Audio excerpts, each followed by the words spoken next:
Dino, DinoRC, and today we're checking out here some 24 scale trucks here at 23RC, and we've got a guy here going to tell us, Roger Crandall, all about them.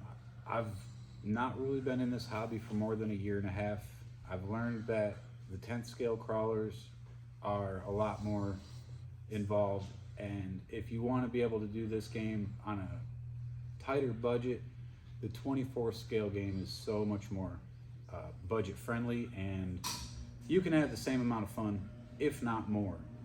The best thing about the 24 scales is you can make a crawler track out of anything. You got encyclopedias sitting in the corner collecting dust, stack them up, make a crawler track. Nearly anything works to be able to just crawl and ease these machines over. They make additions to them, little mods here and there. There is such a thing as going too far, and I can prove that with this green one here. It has everything aftermarket possibly imaginable, all metal parts, and it's a little higher on the budget. It's rough, but it's my son's, and it's a very good competitive machine that he can take out and do whatever he wants besides the competition, so I don't have to worry about anything breaking. Now the blue one is pretty much stock. They just come out with this and the new Bronco this year. Those are the newest two of the 24 scale lines by Axial. This one in particular, I favored the Chrysler product over the Ford product, so soon. But the Jeeps are really, really, really cool. I've got the 10 scale, and the 24 scale is just as capable. I've put very little into the Jeep in comparison to the Power Wagon, and the Jeep will outperform the Power Wagon 5-to-1. Every bit more controllable, more adjustable, and that I think is due to the wheelbase of the truck. It can help you, it can hurt you. It all depends on where you're going, in the trail or in a homemade crawling course. Your wheelbase probably won't be noticed, but if you go into a professional setting like these guys have built in this at this establishment here at 23RC, this is about as professional as it gets when it comes to the crawling game. I mean, you got to go long and hard to find a better setup for crawling. So for this, I've taken the factory wheels and tires off both, and I've put the exact same ones, just color matched to the vehicle, on these to give kind of a comparison as to what can or can't be done with them. And again, there's a few pieces of brass in the front of this one, and that's the rest of it's all plastic. Everything else here you see is plastic, versus this one here, everything underneath of it, including the axle housings, is brass or metal, and this thing weighs double what this one weighs.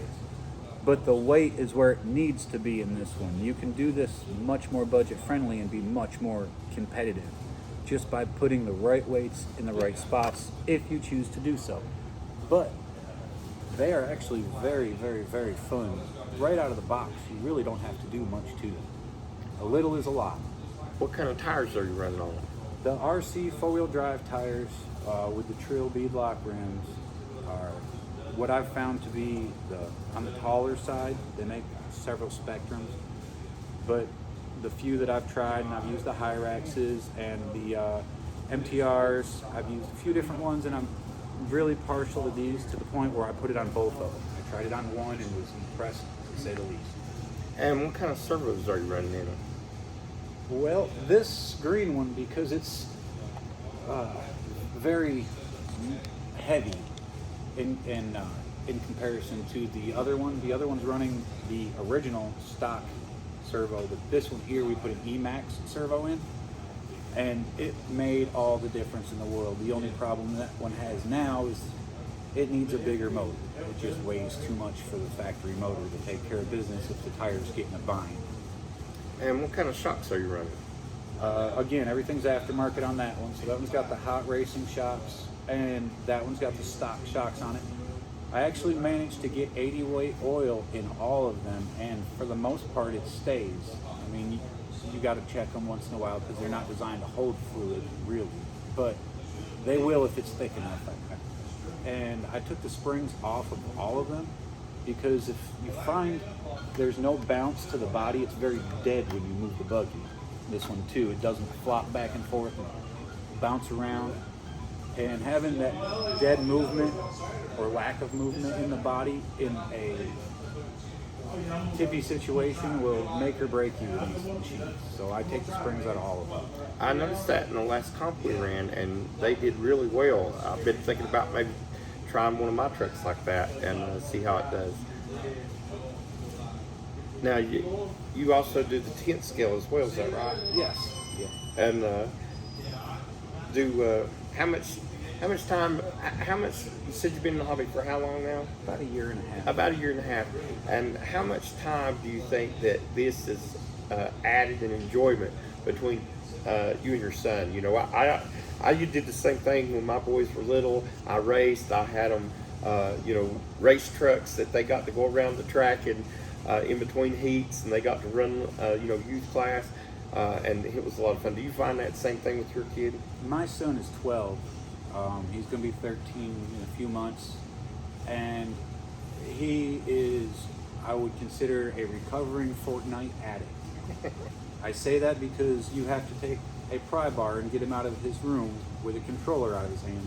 This is the only thing I've found that he is more interested in than video games.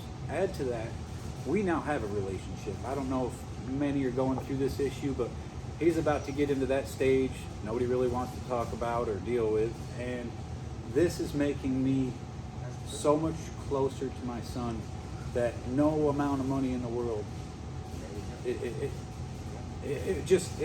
the best thing in the world. No matter what you do, there's just not enough RC cars. The crawlers, and especially these mini SCX24s, I mean, my boys are grown now, they're raised, got families of their own, got one grandbaby, but they still, Christmas time, I have a ton of these SCX24s. I take some pillows off the couch and throw them under the area rug, and we set up a little track or follow the leader, and we just have a ball with them. It's a lot of fun, and there's not much, and I've got a small rock course out, around my porch. I've got a rock garden that I can run in, and when I first did the rock garden, it was just too small for the 10th scale, and it's pretty big, but it's just too small. But it's perfect for the little trucks, and it's a lot of fun. I've also, with the 10th scale, you really can't do this with the 24 scale. This is more of an indoor or outdoor in an area of small kind of competition or kind of playing thing. But the 10th scales, I have an Axial 10.3 that I recently purchased with the smart battery that comes in it, and I have most of this on video. We walked 4 miles and I never picked up the truck unless it flipped over. We just started walking and took the crawlers with us. My son, he uses a 10.2 with some modified electronics, and I had to pack 3 more batteries to keep him alive. But the Axial products, I don't get paid to say nothing about any of them, but I won't buy nothing out of a box for crawler unless it's made by Axial or Element, because they just seem to take some abuse and keep going. The electronics, they're waterproof. My coworker dropped my entire Wrangler in the creek. It took me every bit of a minute to get down to the creek and another few minutes to fish it out. Took an air hose, blew out the body and the electronics, and 2 more hours of runtime, he never let off, and it still runs just fine. Like I said, I mean, this is the funnest thing you can do with family, with your son, with your daughter. It really doesn't matter. Just get out and go play. Yes, it's a lot of fun, and you can't beat them, and it's just so much fun to play with them. Little ones, big ones, bigger ones. They're all fun to play with, and it's not about, like I said, you got a stock truck here, you can have just as much fun. These little SCX24s do very well with very little money in them, and I enjoy running all mine, whether they're decked out, or whether they're bone stock. It's a lot of fun. Anything else you want to add? No. Subscribe to his channel. You're Yes. going to see a lot of information that you won't know. I've been in it a year and a half, and I've already learned from a half dozen videos this man's put out. Great guy, good people to watch. Hope you check him out. Yep, check us out, and we'll give a shout out to our cameraman. Turn it around there and show yourself real quick. Jason Clark. Glad to have him Hashtag on the video G-Speed, for us today. hashtag shift, hashtag 23RC. Get your little crawlers out, have some fun with them. Get your big crawlers out, have some fun with them. The main thing, spend some time with your kids. You know, that's what this RC hobby is all about, is having fun. I'll bring my little ones sometimes and just let whatever kids are here, take them and use them. If they break them, I'll fix them. It ain't no big deal. It's just a lot of fun. But That's another good thing. I don't mean to cut you off. no, you're fine. You've got parts here for every available manufacturer that makes these machines and makes the aftermarket add-ons for them. I'm not trying to push the company. I'm trying to push people into going outside and having fun with these. And if you do break them, they are repairable. They are hobby grade. Make no mistake on their size. They really are something you can compete with, and something you can go have fun with, and something you can play indoors on a rainy day. Yeah, if you're within a 3-hour radius of Pikeville, Kentucky, you should definitely come down here and check out 23RC.